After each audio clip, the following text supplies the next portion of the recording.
The Reserve Bank makes it clear that there are more rate rises on the horizon after lifting for the 9th successive month. Australia's biggest toll road group confirms there's more cars on the road now than before the pandemic, and why one episode of The Simpsons will be pulled from streaming in Hong Kong.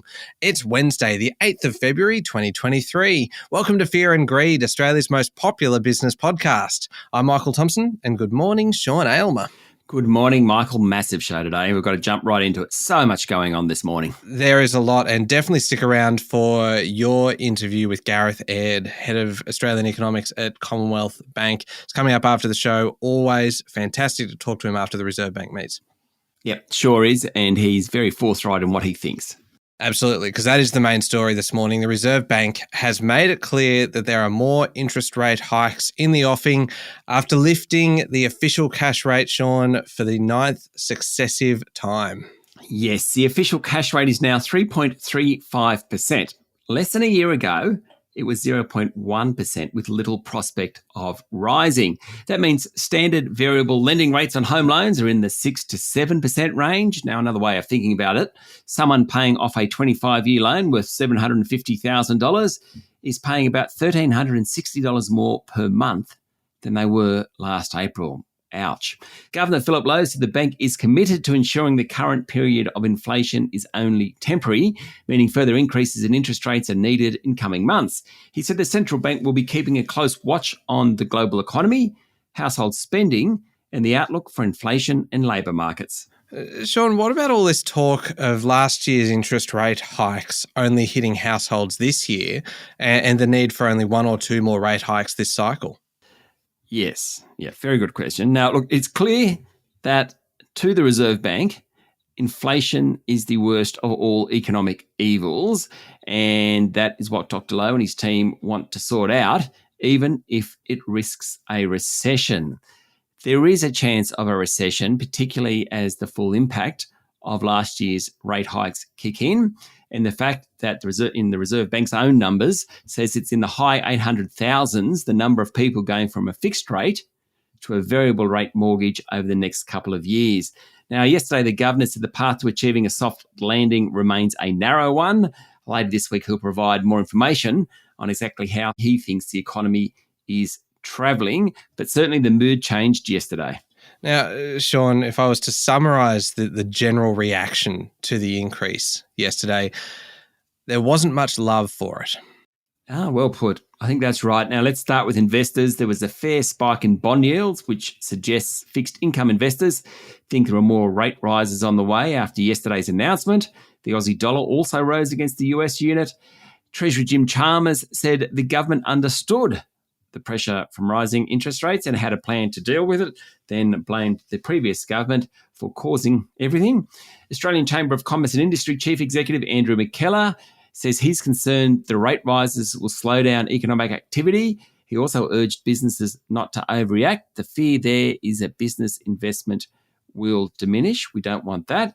The Australian Council of Trade Unions said the Reserve Bank's rate rises risk pushing the economy off a cliff. It called for a pause in further increases, and they have an argument there as well. So, Michael, you're pretty right. There wasn't much love around.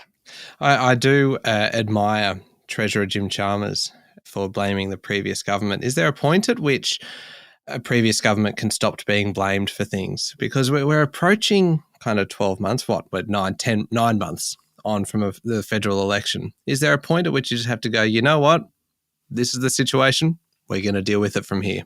Yeah, you'd hope so. I mean, the previous government, the Reserve Bank cut interest rates, but we had COVID. So, that's an extreme situation too. Anyway. Yeah. Anyway, we won't get political. Now, we said not much love around broadly. How did local markets respond? Well, the S&P ASX 200 was doing pretty well, and then it fell about 0.5% immediately after the announcement. It kept falling and it finished the day down about 0.5% to 7,504 points. Bank stocks are particularly susceptible to changes in interest rates, and three of the big four ended lower yesterday: Commonwealth Bank, National Australia Bank and Westpac. Theoretically, higher interest rates should actually help net interest margins of banks, but fears of a recession triggering more bad debts seems to be outweighing that first issue in terms of investor sentiment at the moment. Property companies, they're another group who tend to be hit hard by higher interest rates. That's because they carry a lot of debt. Goodman Group yesterday, for example, dropped 2.3%. The iron ore miners were mixed, while the retailers got hit hard. Wesfarmers, Woolworths, Coles, they were all off around 1%. The tech stocks didn't do so well either. It was actually a better day, though, for the coal miners. Whitehaven, New Hope, their share prices have been hurt by falling coal prices. Yesterday, they're among the best performers. Now, obviously, the focus is very much on local markets at the moment, Sean, but what's happening internationally? Well, Wall Street was a bit off yesterday, with tech stocks leading the slide. In commodities, Brent crude is back up to nearly $82 a barrel. Gold's also a touch higher, as are many of the cryptocurrencies. All right, there is a bit on. We'll be back in a moment with the rest of the day's business news.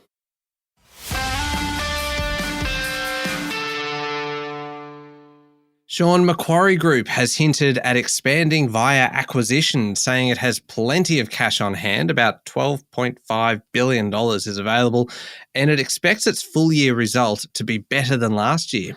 Yeah, imagine having $12.5 billion in the bank. Just ready for any acquisitions that might kind of come along. So the chief executive, Shamara Wickramanayaka, yesterday said the group's well placed to capitalise on volatility in markets, and said three areas she's interested in expanding in are commodities and global markets, the funds management business, and banking and financial services. Now, Shamara Wickramanayaka, and notice I said her name twice because I can say it, so I like doing that.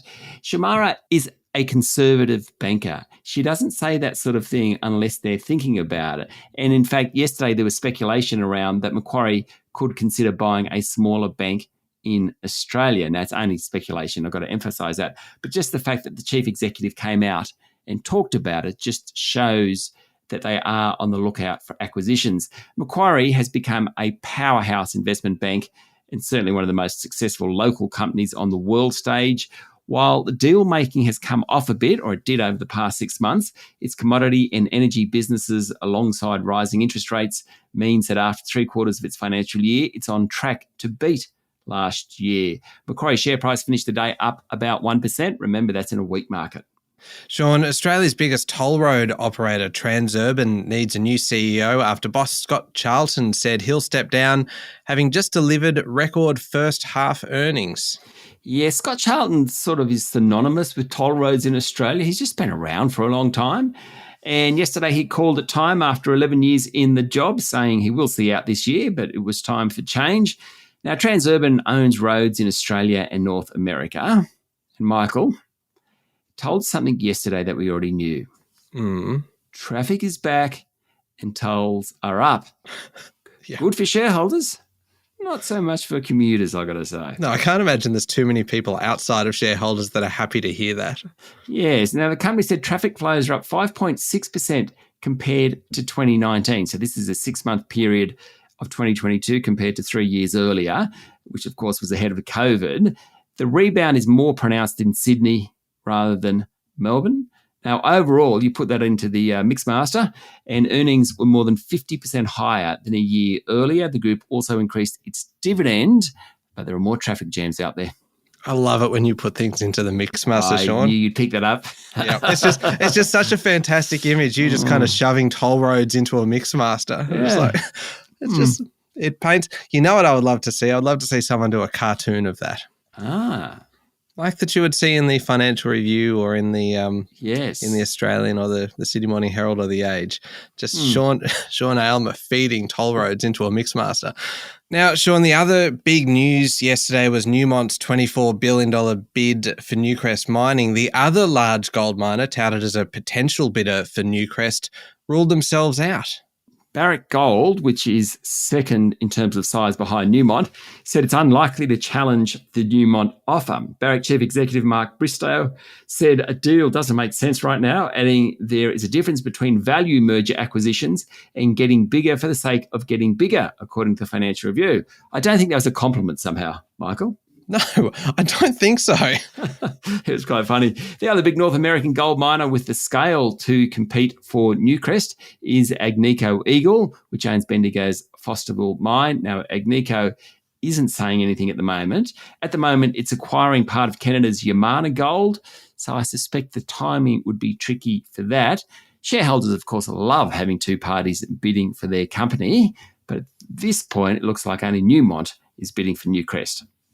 Sean, Prime Minister Anthony Albanese met with his New Zealand counterpart Chris Hipkins in Canberra yesterday, and Albo gifted Hipkins some of his favourite Aussie records. It was the New Zealand Prime Minister's first overseas visit since taking the job a fortnight ago, and he's walking away with records by Thelma Plum, Alex the Astronaut, and Gang of Youths. Now, I do know them, and there's a lot of angst in those ones. Gang of Youths, I'm not so sure, but Thelma Plum and Alex the Astronaut, there is a lot of angst.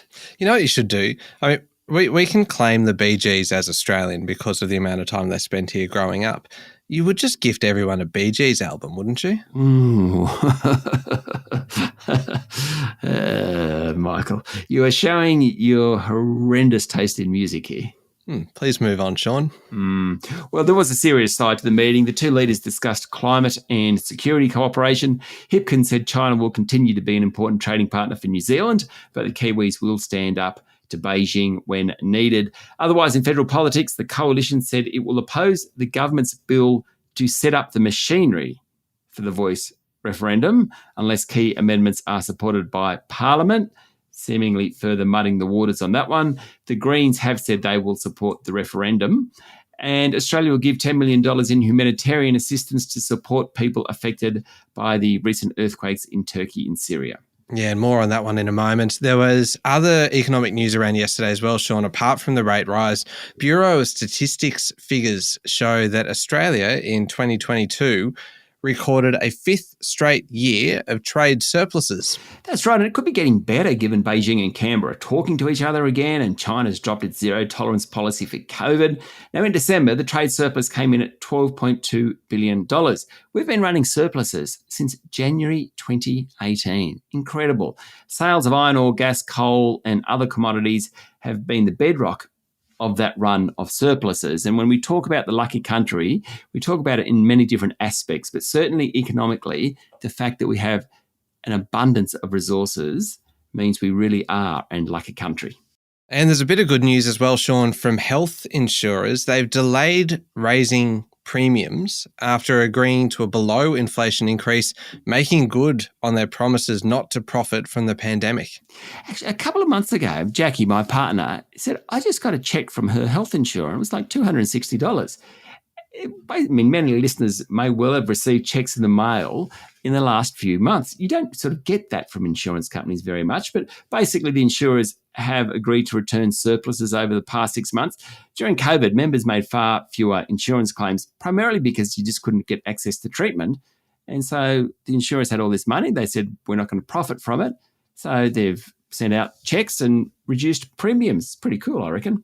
Australia's biggest health insurer, Medibank, says it'll delay increases for 2 months. nib Holdings won't lift its fees till September. Bupa said it will delay increasing its premiums until July. Now, nib said Health Minister Mark Butler approved average increases of 2.9% from 1 April, which is well below the average rise of 4.4% and one of the lowest increases in decades. So, next time you're complaining about paying insurance, just have a look at your health insurer. They might have done the right thing by you. Oh, hopefully so. Moving on to overseas news, and Sean, we mentioned previously the earthquake in Turkey and Syria. The number of deaths following that quake earlier this week in the region has topped 4,000 and is expected to keep climbing. It is a human tragedy. Rescuers are working in freezing conditions to try and find survivors. Teams from Romania, Switzerland, Azerbaijan and Lebanon are in Turkey to help out. Now, millions of people in the two countries are without power, while it's estimated tens of thousands of buildings have been damaged. In Turkey, more than 330,000 quake victims have been moved into hostels and university campuses. Of course, the first earthquake in southern Turkey measured 7.7 on the Richter scale. Then there was another one 9 hours later that measured 7.6 on the Richter scale with a very similar epicenter. It's very sad. Yeah, as you say, a human tragedy. Sean, the ridiculously popular AI chatbot, ChatGPT, that everybody's been talking about it lately, is about to get a new serious competitor with Google unveiling its software, nicknamed Bard. Have you had a play with ChatGPT? I went to log into it the other day because I thought, you know what? It actually sounds like a lot of fun. Now, I run on the side, I run a little writing business, and my partner, a guy called Simon Anderson, has been playing around with ChatGPT because we want to make sure we continue to have a job. And it is amazing what it can do. Yeah, and he realised he doesn't need a partner anymore. That's right. Anyway, we've gone our own ways, and that'll be good. No, it's kind of not there yet, but when you see how good it is, you think it's only a matter of time before really simple stories will be done by chatbots. Incredible. Yeah, it does kind of look like it could replace, from everything that I've seen, it looks like it could replace a lot of the really kind of basic stuff and maybe allow people to focus on kind of higher value tasks potentially. Yeah. I mean, if you're really interested, check out a story by Peter Harcher, the journalist, in the Sydney Morning Herald. And I'm going to get it wrong, and I apologise to Peter for this, but it was the US ambassador to Australia. I may have that wrong, but certainly a US official who was just talking about it and had put some of his kids' homework into ChatGPT to create a story kind of like Shakespeare would write it. And Peter repeats this story. Unbelievable. Like, it's just wow to be able to do that. Yeah, the headline on that story is time is running out to subdue AI's overwhelming power. It is definitely worth a read. It's fascinating. Anyway, Google has decided it wants to take on ChatGPT. Of course, ChatGPT at the moment is being used to generate everything from essays to songs, news articles, etc.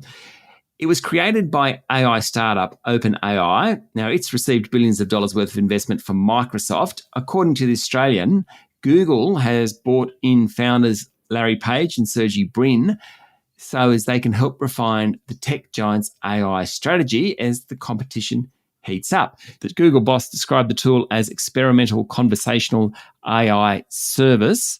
Maybe, but I think they could well change the world in not too many years. And finally, Sean, one that I mentioned at the top of the show, Walt Disney has removed an episode of The Simpsons that refers to forced labor camps in China from its streaming service in Hong Kong. Yes, the episode is from the cartoon's latest series, according to a report in the Financial Times.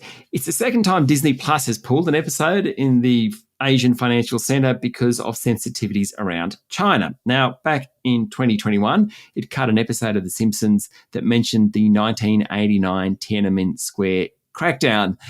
Hong Kong has a film censorship law that bans content contrary to the interests laid out in the national security law. I think that media are now taking that a little bit more seriously. Western companies are increasingly modifying content that could cause offence or impact their businesses in key markets like China. It's a very interesting trend to watch. Yeah, it certainly is. Now, up next is the Fear and Greed Daily interview with Gareth Aird, Head of Australian Economics at Commonwealth Bank. All about yesterday's rate hike and whether he thinks there needs to be another one. It's coming up next in the Fear and Greed playlist on your podcast platform or at fearandgreed.com.au. Thank you, Sean.